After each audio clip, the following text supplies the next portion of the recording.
Bien en santé, votre bien-être au quotidien. Isabelle Huot. 800 000 Québécois sont touchés par le diabète au Québec. C'est beaucoup. Ça augmente sans cesse. Les médicaments hypoglycémiants, donc pour faire chuter la glycémie qui monte, on le rappelle dans le cas du diabète, par manque d'insuline ou défaut d'utilisation de l'insuline, ont vraiment évolué dans le temps, là. Donc, ils visent à baisser la glycémie, mais récemment, on s'est rendu compte que plusieurs de ces nouvelles molécules-là pourraient induire une perte de poids. Puis les gens sont comme pas mal contents parce qu'il faut dire que le diabète de type 2, ça vient souvent avec une obésité abdominale, un tour de taille qui est important. C'est le cas de l'Ozempic. L'Ozempic, c'est ma glutine, c'est la folie, je dirais, en ce moment, tant pour le diabète que la perte de poids. Puis, il y a plein de nouvelles molécules qu'on voit apparaître sur le marché. Je pense au Mounjaro, Saxenda aussi, qu'on utilise. Plein d'autres qui s'en viennent sur le marché canadien. Je pense à Wegovy pour la perte de poids. Puis, on apprenait même qu'une nouvelle insuline là, qui va arriver à s'injecter une fois par semaine seulement, ça facilite la vie des clients, des personnes diabétiques.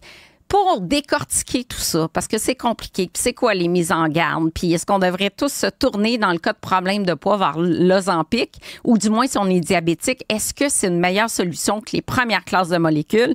On accueille Brigitte Marchand, qui est pharmacienne en résidence, Brigitte, parce qu'elle sera avec nous toutes les semaines. Puis c'est un bonheur de l'accueillir. Brigitte, elle est conférencière, elle est animatrice de son propre balado également, Cap Apogée ID, que je vous invite à suivre sur YouTube. Et Brigitte, une pharmacienne d'expérience, t'es as vu évoluer les classes de médicaments là, dans le cas du traitement du diabète. D'abord, reviens sur pourquoi c'est si dangereux les complications associées au diabète, là. Alors, bonjour. Oui, effectivement. Écoute, je suis pharmacienne depuis 97, propriétaire depuis 97. Oui, écoute, le diabète, c'est vraiment une maladie à prendre très au sérieux. Parce qu'on sait que ça peut créer des comorbidités très graves plus la personne prend de l'âge. Et on sait que avec ces nouvelles classes de médicaments qui sont phénoménales, qu'on va parler un petit peu plus tard, facilement, là, après 10 ans que le diabète a été donc diagnostiqué, la personne va avoir d'autres comorbidités. Alors, on parle de maladies cardiovasculaires. On sait, souvent, on dit entre nous, professionnels de la santé, les diabétiques, en guillemets, remplissent nos lits d'hôpitaux. Que c'est 30% plus, 3-4% plus de risques de maladies cardiovasculaires, des problèmes de chronicité rénale. On parle de rétinopathie, des diabétiques qui deviennent aveugles. On parle aussi des problèmes de neuropathie périphérique, tu sais, quand ils ont mal aux doigts, aux pieds. Tu sais, ça crée toutes sortes d'inconfort assez vraiment importants. Donc, les complications sont importantes, on le sait. Ça passe par la perte de poids, la gestion du diabète, beaucoup, puisqu'on sait qu'il y a 90% de mémoire là, des gens qui souffrent, non pas de diabète de type 1, là, qui est une maladie auto-immune, mais le diabète de type 2, c'est beaucoup corrélé avec l'obésité. Bien, en fait, oui. C'est sûr qu'il faudrait plutôt cibler les mauvaises habitudes de vie. Donc, les mauvaises habitudes de vie viennent souvent avec un surpoids et donc, malheureusement, une obésité parfois qui peut devenir de type 2, de type 3. Mais aujourd'hui, on regarde même l'obésité qui est de surpoids. Hein. Quand on parle d'indice de masse corporelle, on n'est pas obligé d'aller à un indice de masse corporelle nécessairement très élevé.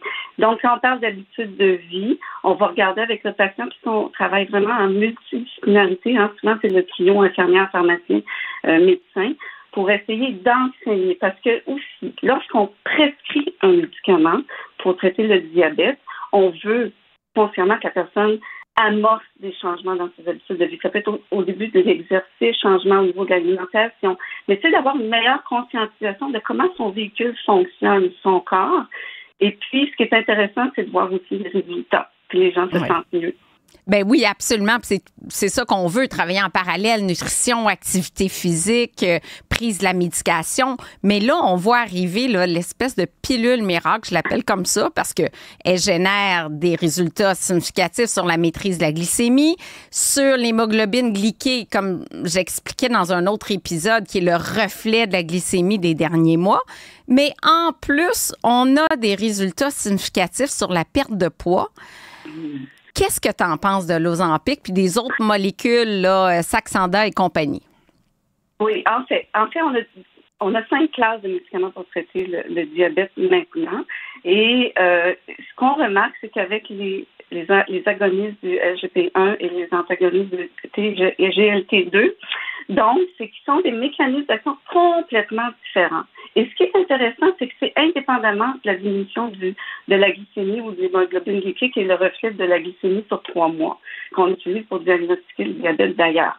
Mais ce qui est intéressant, c'est que oui, il faut le dire, c'est des molécules modernes, miraculeuses, on les appelle les étoiles montantes, puis ils sont là pour rester, parce que on a trop de bénéfices. Les bénéfices sont au niveau de la cardioprotection et de la néphroprotection. Donc ça, là, pour nous, c'est fondamental, les professionnels de la santé, de dire, grâce à ces médicaments, vous allez pouvoir vieillir mieux, avec un meilleur cœur, un meilleur système cardiovasculaire, et vos reins vont être beaucoup moins affectés.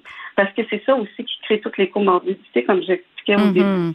Donc, c'est plus efficace, Brigitte, que la metformine, par exemple, qui est utilisée, le glucophage, là, qu'on utilise d'emblée souvent. Mais la metformine est là pour rester. Oui. Parce que, étonnamment, pour certains patients, ça va fonctionner tout seul. Pour eux, c'est une façon de gérer leur diabète.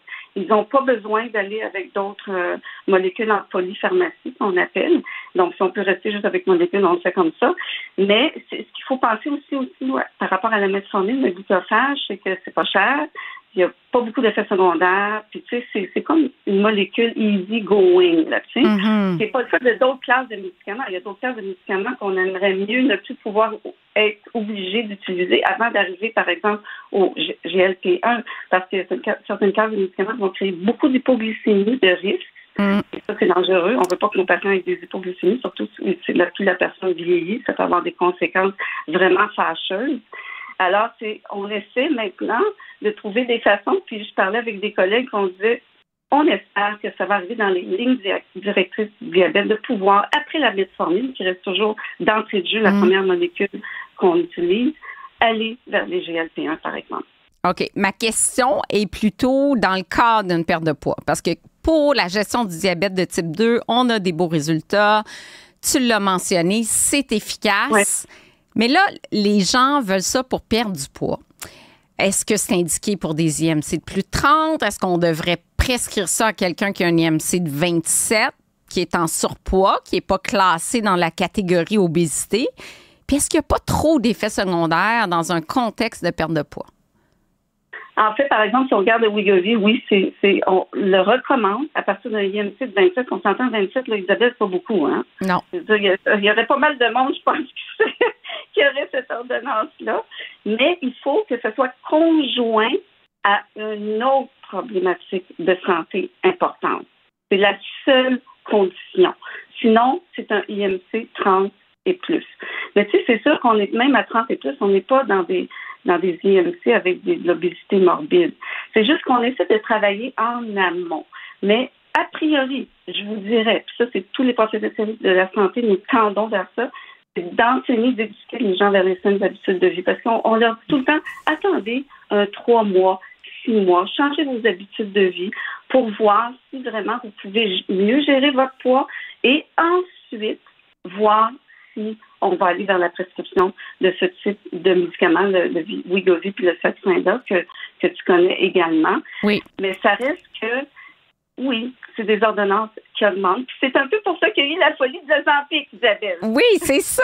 Faut dire qu'on se connaît bien. On se permet de se tutoyer. Moi, dans les études, là, ce que je vois, là, une perte de poids de 15 % sur un an. Mais c'est pas tant que ça. Là, j'ai pris une personne de 250 livres. C'est-à-dire que cette personne-là va perdre 38 livres sur un an avec des nausées, des vomissements, des diarrhées. On s'entend que c'est au début, là, les effets secondaires, mais quand même, mettons que t'es pas bien un bon 2-3 semaines. Et pour une personne de 300 livres, on parle de 45 livres. C'est moins d'une livre par semaine. Pour les effets secondaires associés à un médicament, on fait la promotion de saines habitudes de vie toutes les deux. Comment ça qu'on n'est pas capable d'arriver à une perte de poids d'1 livre par semaine à travers l'alimentation puis l'activité physique.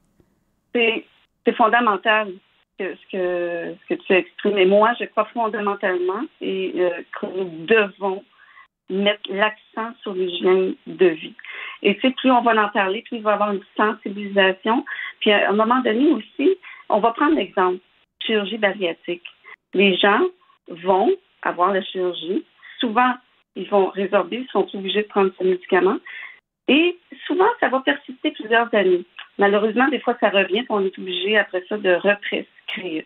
Le patient va aller revoir le médecin, tout ça, puis nous, on les revoit en pharmacie. Donc, on se dit, c'est dommage. Mais pour une bonne proportion de gens, ça fonctionne.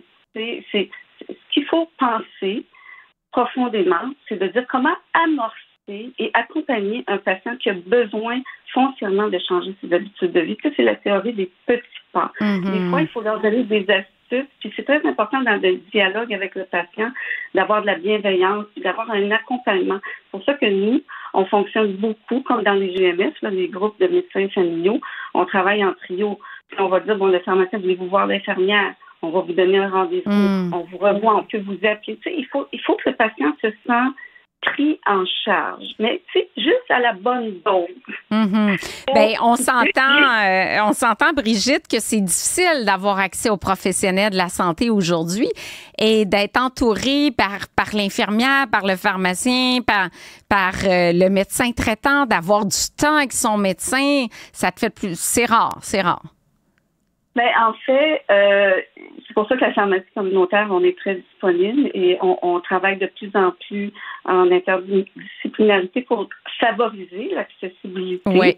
Je pense que dans certains GMF, il y a vraiment aussi un créneau pour pouvoir avoir des ressources rapides.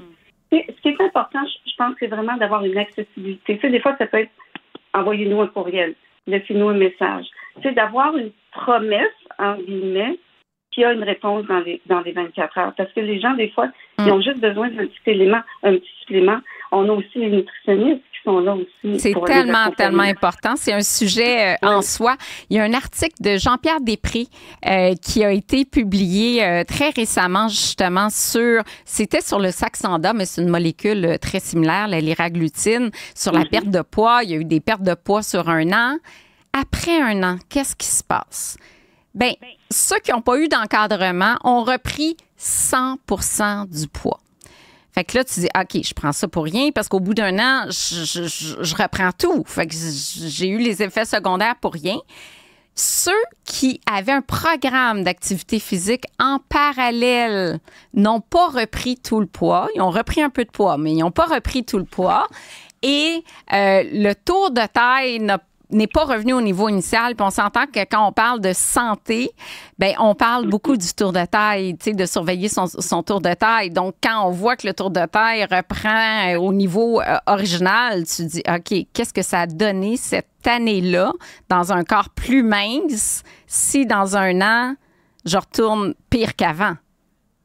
En fait, il faudrait avoir un suivi plus sérieux parce que, obligatoirement, les patients qui prennent ce type de médicaments, Saxenda ou Yovi, devraient obligatoirement avoir un suivi au niveau de leur hygiène de vie, de leurs habitudes de vie. C'est ça qui va faire qu'il y a un succès.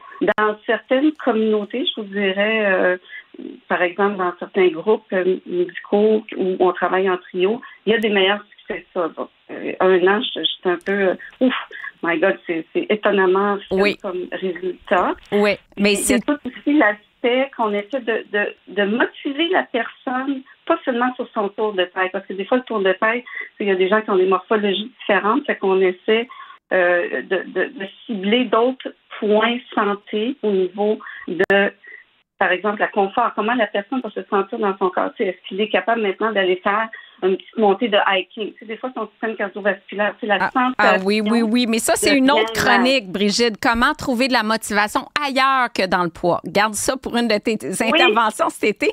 Je rappelle que les auditeurs peuvent te suivre sur ton magnifique, j'ai participé d'ailleurs, ton balado qui est diffusé sur YouTube, Cap Apogée ID. Donc, où tu as tes entrevues en santé intégrative. C'est très, très, très intéressant. Et je t'invite à rester avec nous pour notre prochain invité. Merci. Merci.